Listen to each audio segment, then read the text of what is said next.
Hi. Would you like a new perspective for the experiences in your life that hold shame and comparison? As we unlock Song of Song, chapter 1, verse 5 and 6a today, we're going to learn how these experiences in our lives can actually help to shape us into who we are becoming.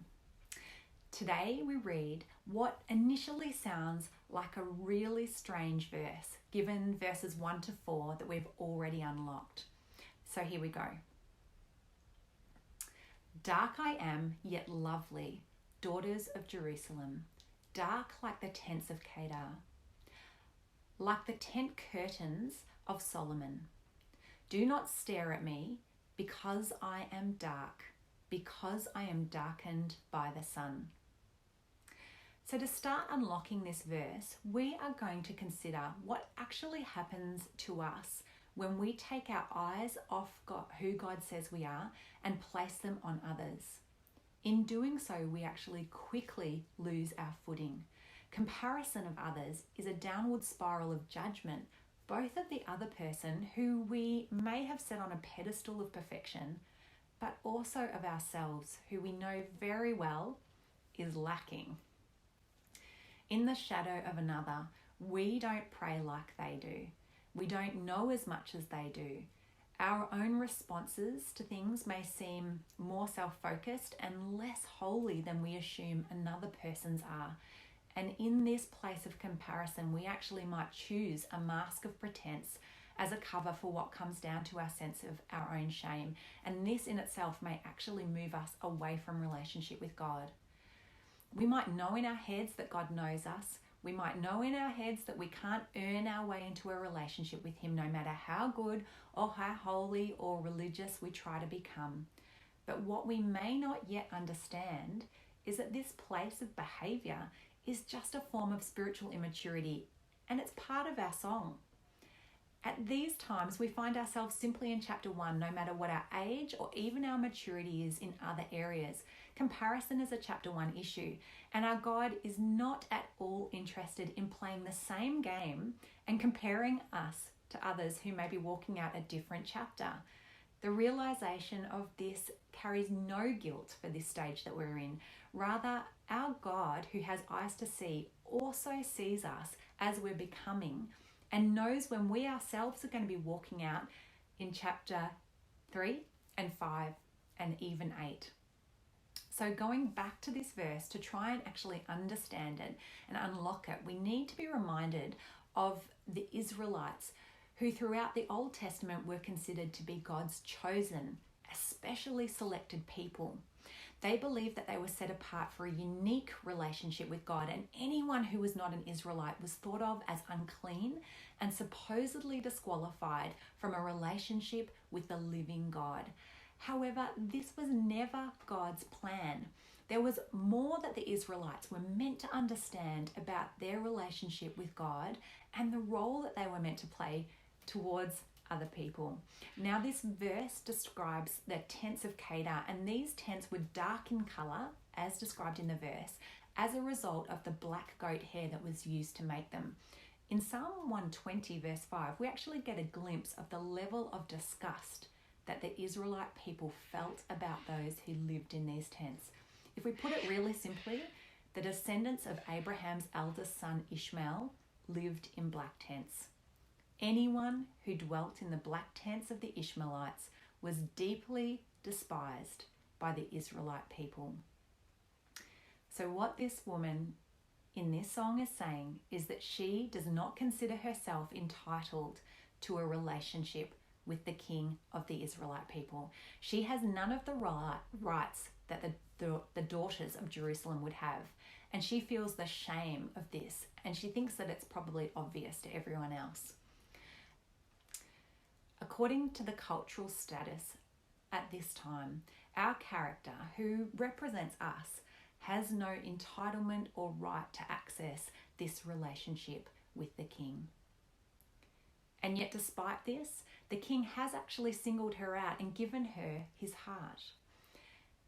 I encourage you to read Ephesians 2, verse 8 to 22 and see what the Lord reveals to you today. If you want a real treat, read it in the Passion Translation. So the next concept that we need to unlock is around God's actual plan for mankind.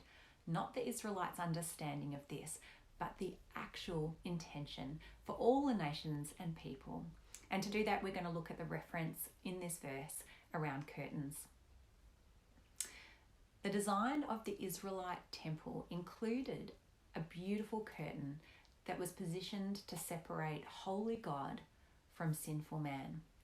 The Old Testament goes into a great level of detail about the extraordinary beauty of these curtains. They were crafted from blue and purple and scarlet materials, and they were fine twisted linen.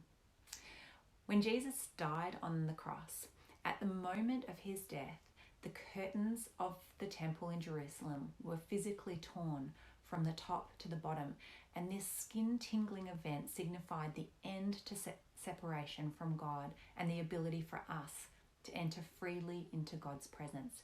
Because of Jesus' blood, both Jew and Gentile sins were forgiven, and we are made righteous. The next concept that we are going to need to unlock is around God's actual plan for mankind, not the Israelites' understanding of this, but his intention for all nations. And to do that, we need to look to the reference in this verse that is around the curtain. The design of the Israelite temple included a beautiful curtain that was positioned to separate holy God from sinful man. The Old Testament goes into great detail about the extraordinary beauty of these curtains that was crafted from blue and purple and scarlet material and fine twisted linens. When Jesus died on the cross, at the moment of his death, the curtain of the Temple of Jerusalem was physically torn from the top to the bottom, and this skin-tingling event signified the end of separation from God and the ability for us to enter freely into God's presence. Because of Jesus' blood, both Jew and Gentile sins were forgiven, and we are made righteous. So if we are to join these two concepts that we've unlocked today together, as they're found side by side in this verse, we could say that the young woman who in our song represents us has experienced a crisis of comparison and shame. She knows that she is effectively disqualified and not entitled to a relationship with the King. And yet in the midst of this experience, she has a deeply profound revelation that she has been chosen. I'm flawed, I'm without entitlement, but yet because of the way that the King chooses to see me through his perspective, I am found lovely. What a revelation. So each time we meet to look at a verse, I am going to include an activation for your day or the coming week. Today, I invite you to consider how comparison with others may block your own intimacy with God. In order to take our eyes off others and move past our own shame and our lack, we actually require a revelation of how God sees us. Our confidence is established not in who we may be right now in this moment in time, but rather it is because of who he is and what he's offering us. I encourage you to get a piece of paper, draw a line down the centre, and on one side consider if there's an area of shame or of comparison in your own life. As you think about this, just notice the self-talk that goes with it and write that down. Now consider what God actually says is true about you. You might like to use the suggested Bible references from today to get a glimpse and an insight into this. And as you hear from God, write down what he is saying on the other side of the page. Now consider whether or not there's a disconnect between what you're speaking to yourself and the truth that God longs for you to hear today. Alternatively, you may just like to write in your own words a letter from God to your heart on the truth of today's verse. Learning this truth is going to help safeguard you in the future. When your eyes shift to comparison or shame, remind yourself what God actually says is his truth about you and where He is taking you. So in conclusion, as we unlock the significance of this verse, we experience a revelation of how appropriate and exact this depiction is of us. Like the woman in this song who knew that her status was lacking, we too can only experience a relationship with God because of who He is and the love that He offers us. A love that does not disqualify us, no matter how much shame we carry. A love that does not require us to improve ourselves in order to accept or receive it. Where we see a lack, God sees a future. Offering a love that chooses us just as we are today and declaring over us His own future, which is filled with the knowledge and His perspective of our future with great sense of hope at who we're becoming. In this song, the woman says, "I may be dark, yet I am also lovely." It's in this place that the woman of this song accepts the King's perspective of her and declares her own loveliness right in the midst of her own shame. So my song suggestion this week is Who You Say I Am by Hillsong Worship. I will include the link for you, and if you're watching on YouTube, the song should also appear on the left-hand side of this screen. For further reading, I encourage you to check out Song of Song chapter 1 verse 5 and 6a in the Passion Translation, also Ephesians 2 verse 8 to 22, the Passion Translation, and Galatians 5 verse 25 and 26 from the Message. You can also subscribe to this channel so that you will get reminders when a new verse has been uploaded. And you can follow us on Facebook and YouTube for graphic references and other resources.